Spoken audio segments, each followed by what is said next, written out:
જય સદગુરુદેવ. માનવ મહિમા ભાગ 135. હે માનવ, સાચો અને સત્ય માનવ ધર્મ ખતરામાં ક્યારેય હોય નહીં, અને જો ધર્મ ખતરામાં હોય તો તે માનવ ધર્મ કહેવાય નહીં. તો હે માનવ, સાચો માનવ ધર્મ ચોથા લોકનો છે, અને ત્યાં કામ નથી, ક્રોધ નથી, કે લોભ, મોહ કે અભિમાન કે કપટ નથી. અને જ્યાં આ બધું હોય ત્યાં ખતરો જ હોય. તો આ પૃથ્વી લોકમાં જે દેહધારીના ધર્મો ચાલે છે તે ખતરામાં છે, તેવું પાછો આંધળો કહે છે. અને જગતનો જીવ તેવા આંધળાની વાત અજ્ઞાને કરીને માની જાય છે. છતાં વિચારો કે જે આ દેહધારીના ધર્મો ચાલે છે તે દેહધારી દેહ છોડીને ગયા તો તે ઠેકાણા તો બતાવો, અને જો ન બતાવે તો તે આંધળો કહેવાય કે ન કહેવાય? અને પાછા આવા આંધળે આંધળી વાત કરીને જગતના જીવને લૂંટવાની કસર છોડતા ન હોય, અને તે લૂંટારો જીવને ડાહ્યો લાગે. નજર કરો, ખરું કે ખોટું? જુઓ, કોઈ પરમાત્માના જ્ઞાનીઓએ કીધું કે આત્મા વિશુદ્ધ છે, એટલે આપણે હું શુદ્ધાત્માનું રટણ કરવું પડે? ભાઈ, આ તો ભોળા જીવને લૂંટવાની વાત છે.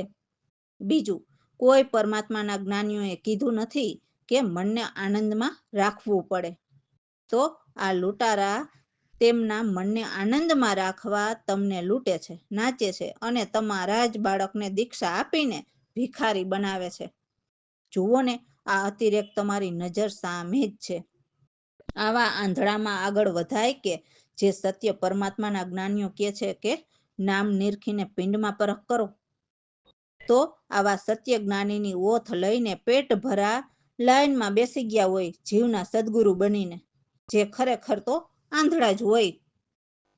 તેને આ પિંડ બ્રહ્માંડથી ન્યારા અવિનાશીની ઓળખાણ જ ન હોય, તો પિંડ તો પરખેલું હોય જ નહીં. તો આવા આંધળા જીવને ખતરો બનીને જીવને લૂંટારા લૂંટે છે, અને સંતોની વાણીની ઉલટસુલટ પોતપોતાની મતીથી જીવને મૂર્ખ બનાવે છે. ત્યાં બીજો ફણગો મૂર્ખ જીવને લૂંટતો જાય અને બનાવતો જાય કે આત્મા ઈ જ પરમાત્મા. તો હે માનવ, તમે તેને કહો કે કયા સંતોની ભજન વાણીમાં લખ્યું છે કે આત્મા ઈ જ પરમાત્મા? હા, જરૂર લખ્યું હોય કે પિંડ વસે તે આત્મા, અને પિંડ અને 14 બ્રહ્માંડથી ન્યારા વસે તે પરમાત્મા. અને તે પાણીથી પતલા અને ધુમ્મસની ધાર જેવા ઝીણા છે. તેને નજરે નિરખી અને પિંડ પરખ કરવાનું કહે છે. પણ તે આંધળો જીવને એન કેન પ્રકારે સત્ય ભૂલવાડીને સંતોના દાખલા અને દેવોની વાત પોતાના મતાંતરે જીવને કપટ કરીને ફિટ કરીને જીવને લૂંટે છે. અને આ અવતારીની 84 લાખ યોનીમાં પોતાના પેટના ખાડા ભરવા જીવને લૂંટે છે. અને તે અસંતોષીના પેટનો ખાડો દેશ વિદેશમાં જાય તો પણ ભરાતો નથી. તો હે માનવ, આ વર્તમાન સમયની જ વાત છે. આ જગતની અંદર દેવોના લોકમાંથી મુક્ત કરનારથી ડુબાડનાર કરોડો છે. તો આ તો વર્તમાન સમયમાં તમારી સામે જ છે. તો તેવા આંધળાની આંખો ખોલનાર જો 5 જ જાગે ને અને જાહેરમાં સવાલ પૂછે તો તે અભિમાની મેળા મંડપ કરીને ભોળા અને અજ્ઞાની જીવને લૂંટતો ઓછો થાય કે નહીં? તો હે માનવ, તો કપટી ગુરુથી ચેતો અને તેને કહો, અમારે આ દેહધારી લોકમાંથી અને દેહધારીના બંધનવાળા ધર્મથી છૂટી નિર્બંધનની ભક્તિ કરીને જન્મ મરણમાંથી છૂટવું છે. મનન કરો, રામ ભરોસે. તો અમારા સદગુરુ કહે છે કે હે માનવ, જે સત એટલે પ્રગટ પરમાત્મા છે એમના વેણ કહું છું, તો તમે એક એક શબ્દને સાંભળો. એટલે જ કહે છે ને કે સદગુરુના એક એક શબ્દ અણમોલ કિંમતી હોય છે. આપણને ઘણી વખત એમ થતું હોય છે કે સદગુરુએ મને આમ કેમ કીધું? તો આમાં પણ કંઈક રહસ્ય છુપાયેલું હોય છે. જ્યારે એ સમજાય ત્યારે આપણને એમ થાય છે કે સદગુરુએ બરાબર જ કીધું હતું, અને આપણા ભલા માટે જ કીધું હતું. તો બ્રહ્મની વિગત તો સંતોથી જ લખાણી છે, બીજા કોઈથી નહીં. પછી ભલે ને જપી તપી કે ઋષિમુનિ સંન્યાસી ઓલિયા પીર ફકીર ગમે તે હોય, પણ સાચી બ્રહ્મવાણી તો સંતો જ લખી શકે. સંતોએ નિજને નયનોથી નિરખી લીધા હોય છે. તો એવા બ્રહ્મ તે પરાથી પાર અપરંપાર રહે છે અને પોતે પોતાથી પણ ન્યારા રહે છે, એટલે અકર્તા રહે છે. ન્યારા અને દૂર એ બંને વચ્ચે બ્રહ્મ સામેલ, ભરપૂર ભરેલા એવા શાણા છે. એ સમર્થ સર્જનહારના એક પલથી જ આ અનંત બ્રહ્માંડ રચાણા છે. એવા બ્રહ્મ અપલ એટલે પલ અપલ નહીં આવ્યા કે નથી ગયા. અને આદિ પુરુષ તે નવમા સોહમ પુરુષને કહે છે. એ પુરાણા એટલે 3 યુગથી હજુ અટલ છે અને 4 યુગ સુધી રહેશે જ. પરંતુ એમની કામ કરતી શક્તિ નબળી જરૂર પડશે ત્યારે સમજવું કે હવે સૃષ્ટિનો વિનાશ નજીક આવતો જાય છે. આદિ બ્રહ્માંડના ખેલ એ તો તણખલા માત્ર છે. એટલા મહાખેલ પરમાત્માના છે જે કદી મટ્યા કે થયા નથી. એમ અનંત સંતો કહી ગયા અને હજુ પણ અનંત કહેશે. તો જે સંતોએ કહીને ગાયા એમ અમારા સદગુરુ પણ કહે છે, કેમ કે સંતોની વાણી ખોટી નથી હોતી. ગીતા, વેદ, પુરાણ, શાસ્ત્ર સર્વમાં એ વિધિ અમારા સદગુરુ પાસેથી જાણ્યા કે એ ક્યાં સુધીનું જ્ઞાન છે, એનાથી મુક્તિ છે કે નહીં એ જાણી લીધું. વેદ સંતોની સર્વ શાખ પણ અલગ અલગ રીતે સમજ્યા તો એ સર્વનો સાર એક જ છે. એ સમજમાં આવ્યું કે પરમાત્માને નિરખીને એમને ભજીને સુરતા પરમાત્મામાં મિલાવ્યા વિના મુક્તિ નહીં મળે. તો આવી અક્કડ શેન બતાવનારા અમારા સદગુરુ પ્રવીણરામ નિર્વાણ પદ પરખાવનાર, નિર્વાણ પદ પરવાના સાથે પામેલા સત સત શબ્દ બોલ્યા છે. એટલે આવા અણમોલ શબ્દને જતન કરીને હૃદયે ધરી લેજો તો ફેરો સફળ થઈ જશે. જય સદગુરુદેવ. સતની જયના કહું વેણ, સૌ જન સાંભળો. આ વિગત સંતો તિલકાણી, નિરખી લીધા નિજને નોથી. સતની જયના કહું વેણ, પાર તે પાર પુરાયા રેતા. પોત પોતાથી રહે ન્યારા, ન્યારા દૂર બેઉના સામેલ. વચ્ચે ભર્યા બ્રહ્મસાણા, સતની જયના કહું વેણ. એ સમર્થની એક પલથી બ્રહ્માંડ અનંત રચાણા. આપય પલ પલમાં નહીં આવ્યા, આદિ પુરુષ પુરાણા. સતની જયના કહું વેણ, બ્રહ્માયાદી તૃણ ખેલ ભીતર, નહીં તે મટિયા કે થયા. સતની જયના કહું વેણ, અનંત કોટી સંતો કહી ગયા. ફરી અનંત કહે કહેણા, સતની જયના કહું વેણ. ગીતા, વેદ, પુરાણ, શાસ્ત્ર સર્વમાં એ વિધિ જાણા.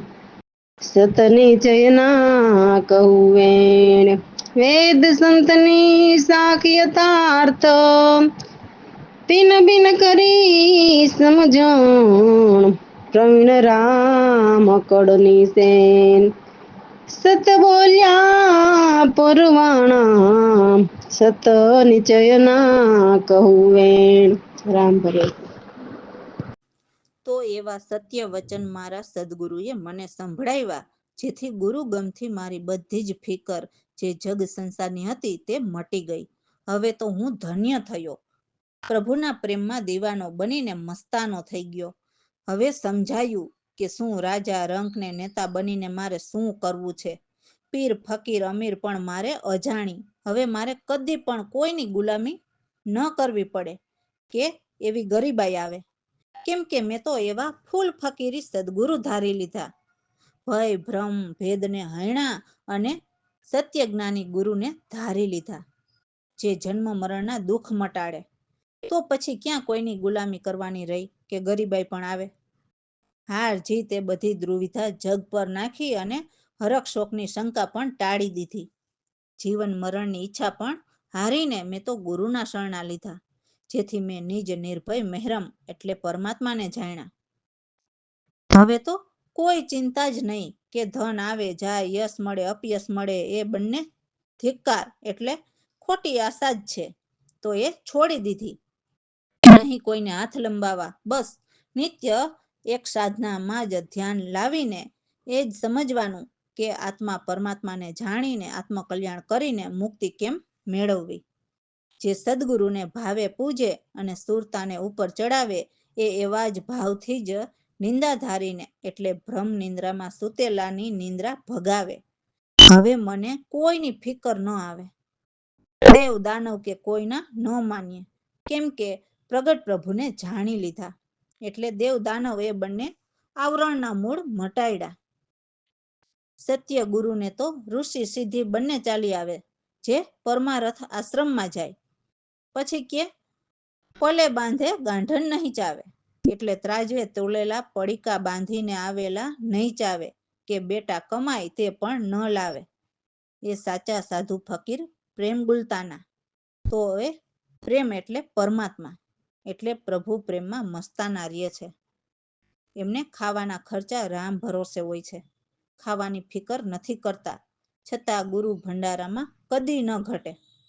તો જેમાં કંઈ ઘટે વધે નહીં, એવા સત અમારા સદગુરુ પ્રવીણરામ મનાય, જે દાસલાલ ગુરુ ચરણમાં પામીને એમના કલ્યાણ થઈ ગયા. જય સદગુરુદેવ. ગુરુ ગમતી મારી ફિકર મટી, ધન્ય ફકીર લાલ થયા મસ્તાના. સૂરજ રંક ને તામાની, પીર ફકીર અમીર જાણી. ગરજ ગુલામી રંગ ન આવે, ધન્ય થયો પ્રવીણ રામને પામી. ભય ભ્રમ ભેદને અણિયા, ગુરુ ગમતી મારી ફિકર મટી, ધન્ય ફકીર લાલ થયા મસ્તાના. હાર જીત એ જગ નોર નાખી, હરખ શોકની શંકા ટાળી. જીવન મરણની ચારી, ગુરુ શરણા લીધા આવી. નિજ નિર્ભય મોહરમ જાણ્યા, ગુરુ ગમતી મારી ફિકર મટી, ધન્ય ફકીર લાલ થયા મસ્તાના. તન આવી જાય, તન આવે જાય સારા, યશ અપયશ બને ધિકદાર. નહીં કોઈને હાથ લંબાવા, નિત્ય સાધનમાં ચિત લાવી. પદ પામ્યા મુક્તિ માન્યા, ગુરુ ગમતી મારી ફિકર મોટી. પાવે પૂજે સુરતા ચડાવે, પાવે નિંદા ધરી ઉડાવે. મને ફિકર જરીએ નવ આવે, નહીં દાનવ દેવ મુનાય, બને આવરણના મૂળ મટાડ્યા. ગુરુ ગમથી મારી ફિકર મોટી, ઋષિ સિદ્ધિ બને ચાલી આવે, પરમારથ આશ્રમમાં જાય. પલે બાંધ ગાંઠ નહીં છોડ, નહીં બેટા કમાય તે લાવ, એ જ સાધુ સાચા પ્રેમ ગુલતાન, ગુરુ ગમથી મારી ફિકર મોટી, ખાવાના ખર્ચા રામ ભરોસા, ગુરુ ભંડારા કશું ન ઘટે, ઘટે વધે નહીં, એવા સત પ્રવીણ રામ નાય, લાલ પામ્યા તે પદ કલ્યાણ, ગુરુ ગમતી મારી ફિકર મોટી. રામ ભરોસે.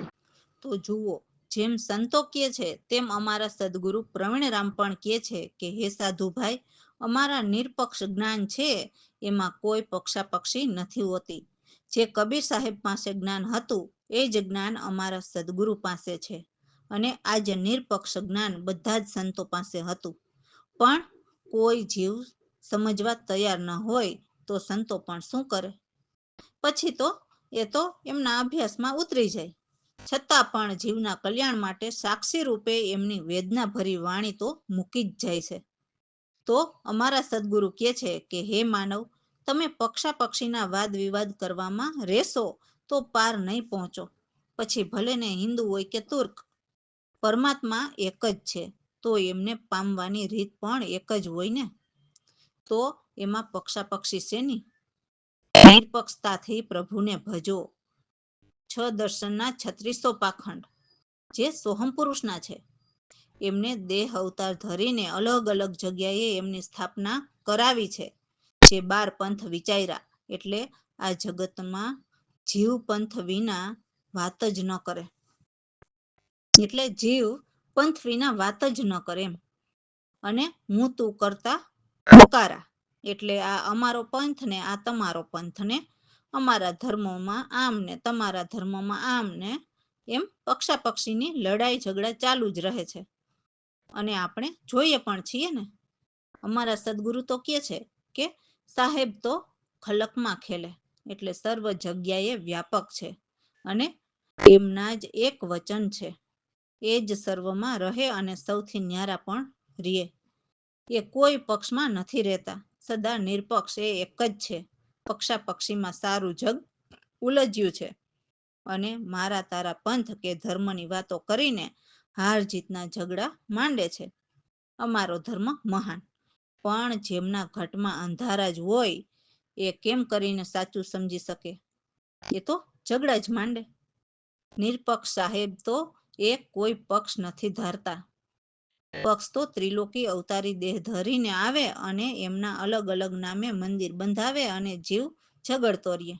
જેનું મંદિર બાંધે છે એ તો એકનો એક જ છે, પણ જીવને જુદા જુદા વાડા પાડીને બધાવવાના ધંધા કરાવતા જાય છે. અજ્ઞાની જીવ નથી સમજતા કે એ તો એક જ છે. પરમાત્માને કોઈ જાત કે વર્ણ વ્યવહાર નથી. એટલે અમારા સદગુરુ કહે છે કે હે માનવ, પક્ષાપક્ષી છોડો અને નિરપક્ષને ભજો, ત્યારે તમારો ઉદ્ધાર થશે. અમને આ સત્ય નિરપક્ષ જ્ઞાન અમારા સદગુરુ પ્રવીણરામ પ્રતાપે એમની કૃપાથી સમજવા મળ્યું. જેથી પક્ષાપક્ષી અને દેહના અભિમાન છોડી દીધા. જેથી દાસલાલ નિરપક્ષ બ્રહ્મને જોયા, જેમાં હાર કે જીત કશું જ નથી. જય સદગુરુદેવ.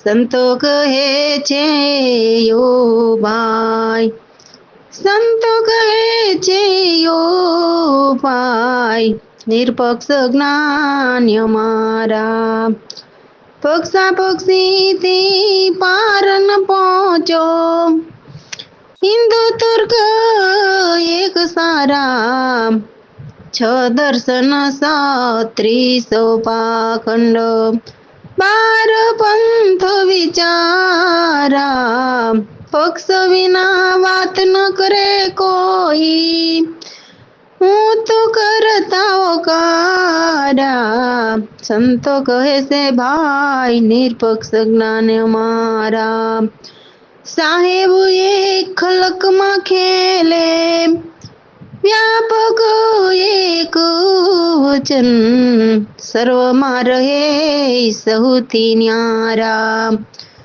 પક્ષમાં ન રે તાલગાર, સંતો કહે છે ઓ ભાઈ, નિરપક્ષ જ્ઞાન અમારા. પક્ષીમાં સર્વ જગ તુલજીયું, કરતા મારા તારા. હાર જીતના ઝઘડા માંડે, ચેના ઘટમાં અંધારિયા. સંતો કહે છે ઓ ભાઈ, નિરપક્ષ જ્ઞાન અમારા. નિરપક્ષ સાહેબ પક્ષ નહીં તારે, જાતના વરણ વ્યવહારા.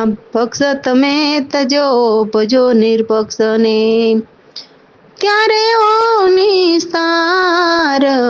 સંતો કહે છે ઓ ભાઈ, નિરપક્ષ જ્ઞાન અમારા.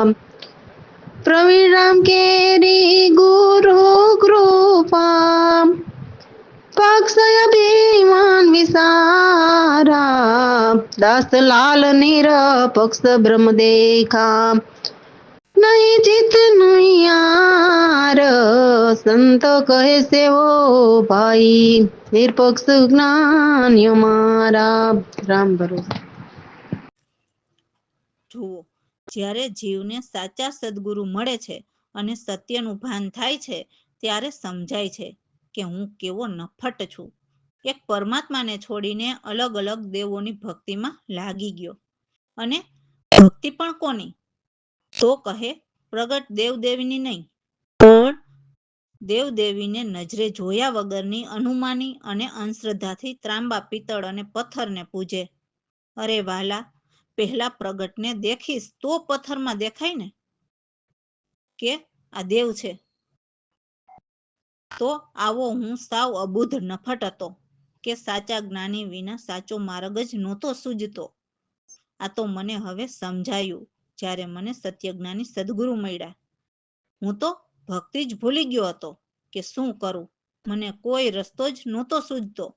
આ તો એવું છે કે જાત ઉત્તમ એટલે મનુષ્ય દેહની જાત તો ઘણી ઉત્તમ, પણ કરણીના કારણે નાના ઘરે જન્મો અને હાથે કરીને મર્યો. પરંતુ આ નિર્ધનના ઘરે મારા ધન્ય સદગુરુ આવતા જ, મને મળતા જ હું અતિ અમીર થઈ ગયો. તો જુઓ, અહીં એવું કીધું છે કે આ સંસારના નાશવંત સર્વ દુઃખ મટાડી દીધા અને અવિનાશી સુખ આપ્યું, જેથી અતિ અમીર બની ગયો. હવે મારે સંસારના કોઈ પણ સુખ નથી જોતા. આ અનળ ઉપર મારા ઈષ્ટ સદગુરુએ દયા કરી. એટલે અભિમાની આકાશ સુધી ઉછળતો એવો મહાન બનવા માટે જતો હતો, પરંતુ મને સદગુરુ મળતા જ મારા અભિમાનને ટાળી દીધા. અને હવે તો જેમ પપૈયા પીયું પીયું બોલે, એમ આ મારી સુરતા પણ પરમાત્માનું રટણ કરતા કરતા પિયુના નામનું રટણ કરવા લાગી. હવે તો પિયુ પરમાત્માના નામ વિના આ સુરતા પ્યાસી રહે છે. અને મારા સદગુરુ પ્રવીણરામ મળતા અગમ નિગમનો ભેદ બતાવ્યો. એટલે જે કોઈને પરમાત્માની ગમ નથી, એની ગમ અમારા સદગુરુએ કરી. અને આ જગતના જે ખોટા ભ્રમ હતા તે અંધશ્રદ્ધાના એ ડર ભગાવ્યા, જેથી આ દાસલાલ એવા ડરથી નિસંગ રહ્યા. એટલે સદગુરુનો સંગ થતા હવે કોઈ ડર નથી રહ્યો. રામ ભરોસે. જય સદગુરુદેવ. ગણો નામી નપટ કટોર,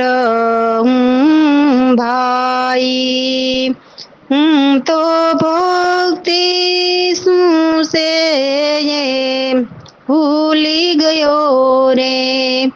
મને ના સૂજે કોઈ માર્ગ, ઘણો નામી નપટ કઠોર ભાઈ. જાત યુતમો નાના ઘરે જન્મ્યો, કરણીને કારણ મર્યો. ઘણો નામી પટ કઠોર ભાઈ નિરધન ને ઘેર ધન્ય આવ્યા દેખતા જ મને સર્વ મોટાડી દીધું ગણો નામી ફટ કઠોર ભાઈ આય નડયું પર ઇષ્ટએ કરી દયા જોવો જે માં